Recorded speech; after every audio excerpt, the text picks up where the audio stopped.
ሰላም ጤና ይስጥልን የጣና ቲቪ ተከታታይ ቤተሰቦቻችን፣ እነሆ የሰዓቱን የጣቢያችን ዜና መረጃና ዜና ትንታኔዎችን ይዘንላችሁ ቀርበናል። አክብሮታዊ ግብዣችንን እያስቀደምን በቅድሚያም አበይቶችን እናቀርብላችኋለን።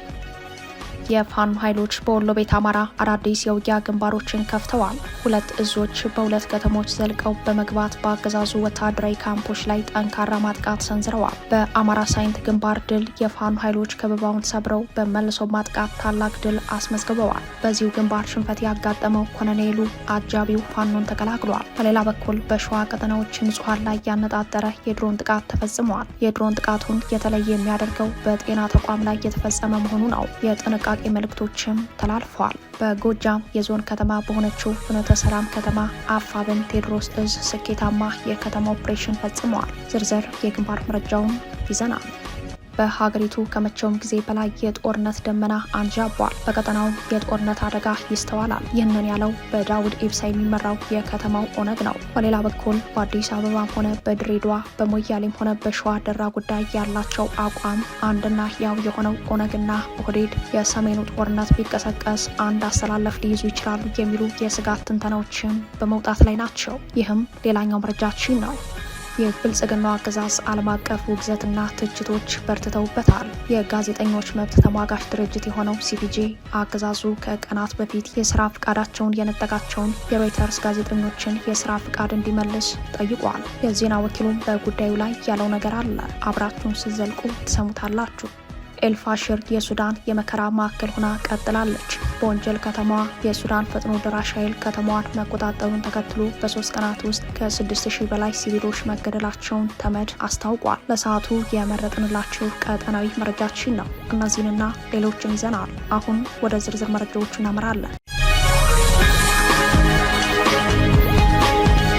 የፋኖ ኃይሎች በወሎ ቤት አማራ አዳዲስ የውጊያ ግንባሮችን ከፍተዋል። በአማራ ሳይንት ግንባር ድል ያስመዘገቡ ሲሆን በዚሁ ግንባር የኮሎኔሉ አጃቢ ፋኖን ተቀላቅሏል። በሸዋ ቀጠናዎች የድሮን ጥቃት ተፈጽመዋል። በጎጃም ፋኖ ስኬታማ የከተማ ኦፕሬሽን ፈጽመዋል። የፋኖ ኃይሎች በወሎ ቤት አማራ በከፈቷቸው አዳዲስ የውጊያ ግንባሮች ሁለቱ እዞች የጋራ ውጊያ መርተዋል። የአፋብን ምኒልክ እዝና አሳምነው እዝ አህዶች በጥምረት ወራይሉ ከተማና በዙሪያው ድል ማስመዝገባቸው ተሰምተዋል። አፋብን ምኒልክ እዝና አፋብን አሳምነው እዝ በጋራ በመሆን በአገዛዙ ጦር ላይ በወራይሉና በሰኞ ገበያ ዘልቀው በመግባት ጥቃት የከፈቱት ትናንት የካቲት 9 ቀን ከምሽቱ 12 ሰዓት ጀምሮ መሆኑን ውጊያው እስከ ሌሊት 7 ሰዓት ድረስ እንደዘለቀ በግንባር መረጃው ላይ ተመላክቷል። በጥምረት የአገዛዙን ምሽግ በአስደናቂ ሁኔታ በመስበር አይቀጡ ቅጣት በመቅጣት ድል ተቀዳጅተናል ያለው አፋብን ምኒልክ እዝ ልጅ ኢያሱ ኮርና አሳምነው እዝ አጼ ዘር ያዕቆብ አንደኛ ኮር በጥምረት ታሪካዊቷ ወራይሉ ከተማና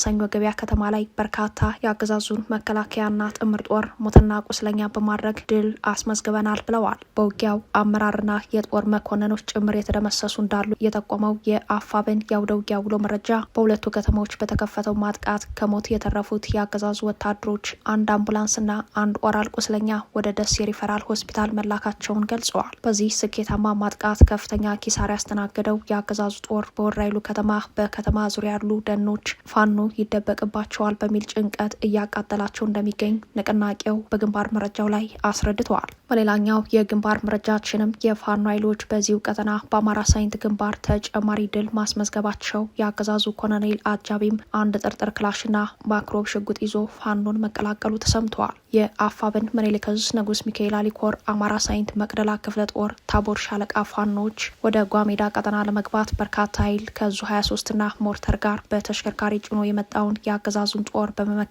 በመልሶ ማጥቃት ድል አስመዝግበዋል ያለው አፋብን ውጊያው ለሰዓታት የዘለቀ ከባድ ትንቅንቅ እንደነበር አስረድተዋል።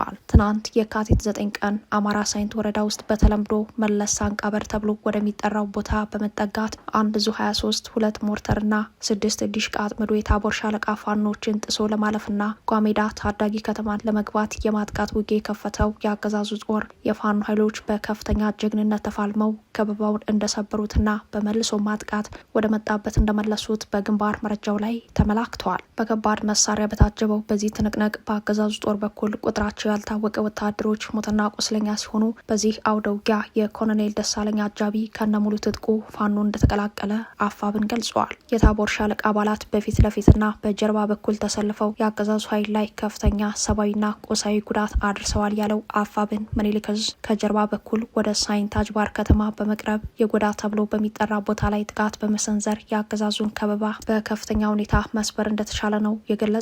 ውጊያው በፋኖ ድል አድራጊነት እንደተጠናቀቀ የአገዛዙን ጦር በመክዳት ወደ ታቦር ሻለቃ የተቀላቀለው የኮሎኔል ደሳለኝ አጃቢ በአማራ ሕዝብ ላይ እየተፈጸመ ያለው ግፍ ወደ ፋኖ እንድመጣ ሊያስገድደኝ ችሏል ያለ ሲሆን አፋብን የወጣውን የምህረት አዋጅ ሰምቶ ወደ ፋኖ መቀላቀሉንም ነው የኮሎኔሉ አጃቢ የተናገረው። ይህ በእንዲህ እንዳለም በሸዋ ቀጠናዎች ንጹሐን ላይ ያነጣጠረ የድሮን ጥቃት በአገዛዙ መፈጸሙን የጣና ዘጋቢ ከአካባቢው ምንጮች አረጋግጠዋል። ከጥር 26 ቀን ጀምሮ የስልክና ኢንተርኔት መገናኛ መንገዶችን በመዝጋት በአየር በምድር ጦር ለ7 ቀናት መጠነ ሰፊ ወታደራዊ ዘመቻ ከፍቶ የነበረው የብልጽግናው አገዛዝ በዘመቻው በርካታ ንጹሐንን በጅምላ መግደሉ ይታወሳል። ዛሬም ምንም የማያውቁ ንጹሐን አማራዎችን በድሮን ማጥቃቱን ያረጋገጠው የጣና ዘጋቢ በዛሬው ዕለት የካቲት 10 ቀን በሸዋ ጠቅላይ ግዛት የተለያዩ ቦታዎች የድሮን ቅኝት ሲደረግ ካረፈደ በኋላ ይፋትና ጥሙጋ አውራጃ በቀውት ወረዳ አያብር ቀበሌ ጤና ጣቢያ ላይ የድሮን ጥቃት በመፈጸም ንጹሐንን እንደገደለ ከአካባቢው ምንጮች አረጋግጠናል። በጥቃቱ 3 ንጹሐኖች ሲገደሉ ቁጥራቸው 5 የሚሆኑት ንጹሐኖች ከባድ ቁስለኛ መሆናቸውን ከአካባቢው ምንጮች ሰምተናል። ከጥቃቱ ሰለባዎች መካከል ሴቶችና ህጻናት እንደሚገኙበት በመረጃው ላይ ተመላክቷል። አፋብን ሸዋ ጠቅላይ ግዛት እዝ በጉዳዩ ላይ በሰጠው ማብራሪያ በውድቀት ዋዜማው ላይ መሆኑን በመረዳት ተስፋ የቆረጠው አገዛዙ በሸዋ ጠቅላይ ግዛት እዝ ከሰሞኑ በበርካታ ቦታዎች ሽንፈት የተከናነበ ሲሆን የጀግኖቹን በትር መቋቋም አልችል ብሎ የውር ድንበር የሚያደርገውን እንቅስቃሴ በማቆም ከተማ ተፋሰሱ ውስጥ ተወሽቆ ያለ ቢሆንም የበቀል ጥማቱን ለመወጣት ንጹሐኖችን ኢላማ ያደረገ ጥቃት እየፈጸመ ነው ሲል አስታውቋል። በይፋትና ጥሙጋ አውራጃ በቀውት ወረዳ አያብር ቀበሌ ጤና ጣቢያ ላይ የተፈጸመው የድሮን ጥቃት ምንም አይነት የፋኖ ሰራዊት አባላት እንዳልነበረበት የገለጸው እዙ ውጊያ በሌለበት ቀጠና ሴቶችና ህጻናት በሚገኙበት ጤና ጣቢያ ላይ የተፈጸመው የድሮን ጥቃት የጦር ወንጀል እንደሆነ ነው አፋብን ሸዋ ጠቅላይ ግዛት እዝ ያስረዳው። በህዝብ ስም እየተበደረ ያመጣውን የድሮን ሚሳኤል በተስፋ መቁረጥ ውስጥ ሆኖ ንጹሐን ላይ በዘፈቀደ እየተኮሰ ያለው የጦር ወንጀለኛው አገዛዝ በሸዋ ጠቅላይ ግዛት የተለያዩ ቀጠናዎች ተደጋጋሚ የድሮን አሰሳ እያደረገ ስለሆነ ህዝባችንና ሰራዊታችን ተገቢውን ጥንቃቄ በማድረግ ራሳችንን እንጠብቅ ሲልም የጥንቃቄ መልእክቱን አስተላልፈዋል። ይህ በእንዲህ እንዳለም በጎጃም አፋብን ቴዎድሮስ እዝ 109ኛ ኮር የፋኖ ኃይሎች በ3 አቅጣጫ ወደ ጃቢ ጠናን ወረዳ ማክሰኝን የመጣውና ፍኖተ ሰላም ከተማ የመሸገው በርካታ የአገዛዙ ጦር ላይ ስኬታማ ማጥቃት መሰንዘሩን ገልጿል። የምዕራብ ጎጃም ዞን መቀመጫ ወደ ሆነችው ፍኖተ ሰላም ከተማ ከቀኑ 11 ሰዓት በመግባት አገዛዙ ጥምር ኃይል እያለ በሚጠራው የሚሊሻ ፖሊስና አድማ ብተና ስብስብ ላይ ባሉበት መብረቃዊ ጥቃት በመክፈት በርካቶችን ሞትና ቁስለኛ ማድረጉን የገለጸው ኮሩ በዜሮ ሰብአዊ ኪሳራ የከተማ ኦፕሬሽኑን በስኬት እንዳጠናቀቀ በርከት ያለ ተተኳሽና የነፍስ ወከፍ መሳሪያ በምርኮ ገቢ ማድረግ መቻሉንም በግንባር መረጃው ላይ አብራርተዋል። በሀገሪቱ ከመቼውም ጊዜ በላይ የጦርነት ደመና አንዣቧል። በቀጠናውም የጦርነት አደጋ ይስተዋላል። ይህንን ያለው በዳውድ ኢብሳ የሚመራው የከተማው ኦነግ ነው። ኦነግ በወቅታዊ ሀገራዊ ጉዳዮች ዙሪያ በወጣው መግለጫ በሀገሪቱ ከመቼውም ጊዜ በላይ የጦርነት ደመና አንዣቧል ሲል ስጋቱን ገልጿል። በዳውድ ኢብሳ የሚመራው ኦነግ ከፊት ለፊት እየመጣ ነው ላለው ጥፋት መንግስት አጽንኦት ሰጥቶ በመመልከትና ችግሮችን ከኃይል ይልቅ እውነተኛ የሆነ ፖለቲካዊ ውይይት ከባለድርሻ አካላት ጋር በማድረግ ሀገሪቷን ከጥፋት ሊታደጋት ይገባል ሲል ጥሪ አድርጓል። በአፍሪካ ቀንድ አካባቢ ይስተዋላል ያለው የጦርነት አደጋ በእጅጉ እንዳሳሰበው የጠቀሰው ኦነግ የሀገሪቱና የህዝቦቿ የደህንነት ሁኔታም ከዕለት ዕለት ፈተና ውስጥ እየገባ ይገኛል ብሏል። ዓለም አቀፍ ህብረተሰብ፣ የሰብአዊ መብት ተሟጋች ድርጅቶች፣ የውጭ ኤምባሲዎች፣ ዲፕሎማቶች እንዲሁም የፖለቲካ ሰዎች በሀገሪቱ የተከሰተው ውጥረት በሰላማዊ መንገድ ብቻ የሚፈታበትን መንገድ እንዲያፈላልጉ ኦነግ በዚሁ መግለጫው ጠይቋል። ኦነግ በመግለጫው ይህንን ይበል እንጂ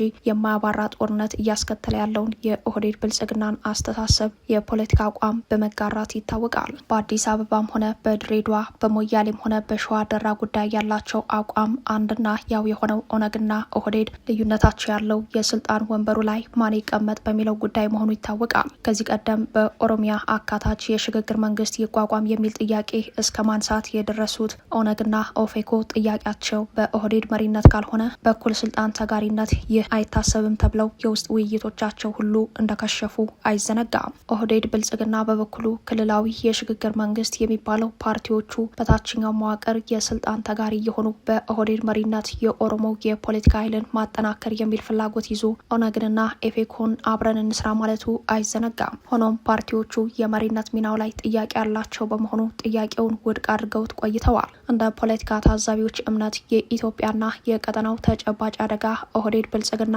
ለራሱ ስልጣን ሲል ዛሬም እንቅልፍ የነሳው ጉዳይ ሆኖበታል። ድንበር ተሻጋሪ ጦርነት ለመክፈት የሚያደርገው ዝግጅት ህዝባዊ መሰረት እንዲኖረው መሰል መሰባሰቦች የፖለቲካ ካፒታል እርሾ እንደሚሆኑት የሚገምቱ የጉዳዩ ተከታታዮች ሁኔታውን በሚከተለው መልኩ ያስረዳሉ። ኦህዴድ ብልጽግና በአንድ በኩል ከአማራ ህዝብ ጋር የገባበት ጦርነት የከበደው መሆኑ፣ በሌላ በኩል ደግሞ ከሚያራምደው የጦርነት ፖሊሲ የተነሳ ከኤርትራ ጋር ለግጭት የቀረበ ወታደራዊ ፍጥጫ መፈጠሩ የህወሓት የጦርነት ዝግጅትና ከዚሁ ዝግጅቱ ጀርባ የኤርትራ ሰራዊት ስሙ የሚነሳ መሆኑ ኦህዴድ ውስጣዊ አቅም ለመፍጠር ያለመ የውስጥ ዝግጅት ለማድረግ ለሚያደርጋቸው ጥረቶች እንደ ኦነግ ያሉ ፓርቲዎችን አቅርቦ ሊጠቀምባቸው እንደሚችል ይገልጻሉ። ኦህዴድ ብልጽግና በክልሉ 1 ሚሊዮን የሚደርስ ሚሊሻ ከማደራጀትና ከማስታጠቅ በተጨማሪ የፖለቲካ አቅሙን ለማሳደግ የኦሮሞ ፖለቲካ ኃይሎችን ምርኩዝ ሊያደርግ እንደሚችልም ተጠቁመዋል። ለሰሜኑ ጦርነት ህዝቡን ለማንቀሳቀስ እንዲያመቸው የውስጥ አቅምን ማጎልበት በሚል ዓላማ ሲካሄዱ የቆዩ የጓዳ ንግግሮች ሁሉ ከስልጣን መሪነት አንጻር የከሸፉ ቢሆንም ጦርነቱ ቢጀመር እንደ ኦነግና ኦፌኮ ካሉ ፓርቲዎች ጋር ለመቀራረብና በጋራ ለመስራት እንደማይቸገር የፖለቲካ ታዛቢዎች እምነት ነው። የጋዜጠኞች መብት ተሟጋች ድርጅት ሲፒጄ የብልጽግናው አገዛዝ የሮይተርስ ጋዜጠኞችን የስራ ፍቃድ እንዲመልስ ጥሪ አቀረበ። ከቀናት በፊት በኢትዮጵያ የሚንቀሳቀሱ 3 የሮይተርስ ጋዜጠኞች የስራ ፍቃዳቸው በብልጽግና አገዛዝ መታገዱ ይታወሳል። የጋዜጠኞች የስራ ፍቃድ የተነጠቀው የዜና ወኪሉ ከሱዳን ጦርነት ጋር በተያያዘ በሰራው የምርመራ ዘገባ ሲሆን ዘገባው የብልጽግናው አገዛዝ በአጎራባች ሱዳን ውስጥ በቀጠለው ጦርነት ከሱዳን ብሔራዊ ጦር ጋር እየተዋጋ ለሚገኘው ለሱዳን ፈጥኖ ደራሽ ጦር በሺዎች የሚቆጠሩ ተዋጊዎቹን እንዲያሰለጥን ሚስጥራዊ ካምፕ እንዳዘጋጀ ማጋለጡን ተከትሎ ነው። ይህ የምርመራ ዘገባ ዓለም አቀፋዊ አጀንዳ መሆኑን ተከትሎ የብልጽግናው አገዛዝ በኢትዮጵያ ስራ ላይ ለሚገኙ 3 የሮይተርስ ጋዜጠኞች የስራ ፍቃድ አለማደሱና 39ኛውን የአፍሪካ ህብረት የመሪዎች ጉባኤን እንዲዘግቡ የተሰጣቸውን ፍቃድ መሰረዙ የጋዜጠኞች መብት ተሟጋች ድርጅት ሲፒጄን አስቆጥተዋል። የሲፒጄ የአፍሪካ ፕሮግራም አስተባባሪ ሙቶኪ ምሞ ድርጊቱን በዓለም አቀፍና በገለልተኛ ፕሬስ ላይ እየታየ ያለ አሳሳቢ የጭቆናና የቁጥጥር እርምጃ አካል ነው ያሉ ሲሆን ባለስልጣናቱ የሮይተርስን የስራ ፍቃድ እንዲመልሱና ትችት የሚያቀርቡ ጋዜጠኞችን እንደ ስጋት ከመመልከት እንዲቆጠቡም አሳስበዋል። ሮይተርስ በበኩሉ የስራ ፍቃድ የመከልከል ውሳኔው የካቲት 3 ቀን 2018 ካወጣው የምርመራ ዘገባ ጋር የተያያዘ መሆኑን ተቆጣጣሪው አካል መደበኛ ባልሆነ መንገድ እንደገለጸለት አስታውቋል። በጦር ወንጀል ከሚከሰሰው የሱዳን ፈጥኖ ደራሽ ጋር ግንኙነት ያላቸው ታጣቂዎች በተባበሩት አረብ ኤምሬትስ የገንዘብ ድጋፍ የሚደረግለት ሚስጥራዊ የስልጠና ካምፕ በኢትዮጵያ ውስጥ እንደሚገኝ ሮይተርስ በምርመራ ዘገባው ማጋለጡ አጀንዳው አሁንም እንደቀጠለ ነው። የብልጽግና ባለስልጣናት ለዘገባው እስካሁን ይፋዊ ምላሽ ያልሰጡ ሲሆን የተባበሩት አረብ ኤምሬትስ በበኩሏ የቀረበባትን ክስ መሰረተ ቢስ ነው በማለት ውድቅ አድርጋለች። ይህ እርምጃ ባለፈው ጥቅምት ወር የዶቼ ቬለ ዘጋቢዎች ከታገዱና በጥር ወር የዋዜማ ሬዲዮ የስራ ፍቃድ በኢትዮጵያ ሚዲያ ባለስልጣን መሰረዙን ተከትሎ የመጣ ተጨማሪ የሚዲያ ገደብ መሆኑ ተመላክቷል። ከዶቼ ቬለ ዘጋቢዎች መካከል የ2 ጋዜጠኞች በቋሚነት የስራ ፍቃዳቸው ታግዷል። ሮይተርስ በበኩሉ በውሳኔው ላይ ግምገማ እያደረገ መሆኑን ገልጾ ገለልተኛ ዘገባዎቹን እንደሚቀጥል አስታውቋል። ሲፒጄ ለኢትዮጵያ ሚዲያ ባለስልጣን ስለ ጉዳዩ ምላሽ እንዲሰጥ ጥያቄ ቢልክም በብልጽግናው አገዛዝ በኩል እስካሁን ምንም አይነት ምላሽ እንዳላገኘ ገልጿል። ኢትዮጵያ በሪፖርተርስ ዊዛውት ቦርደርስ የ2025 ዓመታዊ ሪፖርት በፕሬስ ነጻነት ከ180 ሀገራት 145ኛ ደረጃ ላይ ትገኛለች። የአገዛዙ አፋኝነት በዓለም አቀፍ ማህበረሰብ ፊት መገለጫ ሆኗል። ኤልፋሽር የሱዳን የመከራ ማዕከል ሆና ቀጥላለች። የሱዳኑ ፈጥኖ ደራሽ ኃይል ከተማዋን መቆጣጠሩን ተከትሎ በ3 ቀናት ውስጥ ከ6000 በላይ ሲቪሎች መገደላቸውን ተመድ አስታውቋል። የተባበሩት መንግስታት ድርጅት የሰብአዊ መብቶች ከፍተኛ ኮሚሽነር ጽህፈት ቤት በወጣው አዲስ ሪፖርት በዳርፉር በምትገኘው ኤልፋሽር ከተማ ላይ በተፈጸመ ጥቃት በ3 ቀናት ውስጥ ብቻ ቢያንስ 6000 ሲቪሎች መገደላቸውን አስታውቋል። ሪፖርቱ የሰብአዊ መብት ተሟጋቾችን ያስደነገጠ ጥቃት መከሰቱን የገለጸ ሲሆን የሱዳን ፈጥኖ ደራሽ ኃይል RSF እና አጋር ሚሊሻዎች የፈጸሟቸውን አሰቃቂ ድርጊቶች መጠንም አጉልቶ አሳይቷል ብለዋል። እንደ ተመድ ሪፖርት ግድያው የተፈጸመው የፈጥኖ ደራሽ ኃይል ታጣቂዎችና አጋር ሚሊሻዎቻቸው ኤልፋሽርን በተቆጣጠሩበት ወቅት ማለትም ከጥቅምት 15 እስከ 17 ቀን 2018 ባሉት ቀናት ውስጥ መሆኑ ተገልጸዋል። ባለፈው ጥቅምት 16 ቀን ፈጥኖ ደራሽ ኃይል ጃንጃዊድ ተብለው ከሚጠሩት አጋር የአረብ ሚሊሻዎች ጋር በመሆን በዳርፉር የሱዳን ጦር የመጨረሻ ምሽግ የነበረችውን አልፋሽርን የተቆጣጠሩ ሲሆን ከተማዋ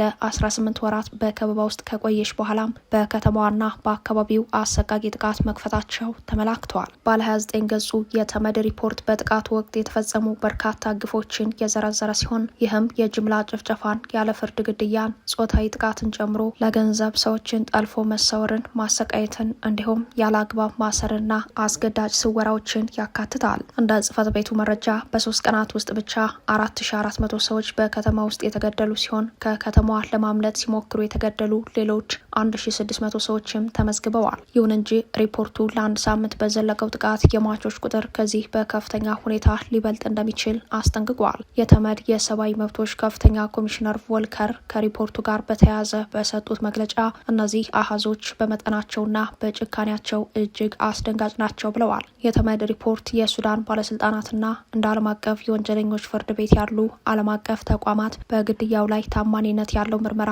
እንዲያደርጉና ወንጀለኞችን ለፍትህ እንዲያቀርቡ አሳስበዋል። ኤልፋሽር ከ500 ቀናት ከበባ በኋላ ባለፈው ጥቅምት ወር በሱዳን ፈጥኖ ደራሽ ኃይል እጅ የወደቀች ሲሆን የተባበሩት መንግስታት የሰብአዊ እርዳታ ቡድን ከ2 ዓመት በኋላ ለመጀመሪያ ጊዜ አጭር ጉብኝት ማድረጉ ይታወሳል። ከተማዋ በታጣቂዎቹ እጅ በወደቀችበት ወቅት የጅምላ ጭፍጨፋ፣ ስቃይና ጾታዊ ጥቃቶችን ጨምሮ መጠነ ሰፊ በደሎች እንደተፈጸሙ ተከታታይ ሪፖርት መውጣታቸው እንደቀጠለ ነው። ከዚህ የጦር ወንጀል ጋር በተያያዘ AFP የተመለከታቸው የሳተላይት ምስሎች የጅምላ መቃብር የሚመስሉ ቦታዎችን ያሳያሉ። ከሰብአዊ እርዳታ አንጻር ሲታይ ኤልፋሽር አሁንም ቢሆን የሱዳን የመከራ ማዕከል ሆና ቀጥላለች የሚሉት የጉዳዩ ተከታታዮች በአንድ ወቅት ከ1 ሚሊዮን በላይ ህዝብ ይኖርባት የነበረችው ይቺ ከተማ አሁን በከፋ ረሃብ ውስጥ ትገኛለች ብለዋል። በዛሬው ዕለት ይፋ የሆነው የተባበሩት መንግስታት ድርጅት የሰብአዊ መብቶች ከፍተኛ ኮሚሽነር ጽህፈት ቤት አዲሱ ሪፖርትም ይህንኑ ያመላከተ ሆኗል።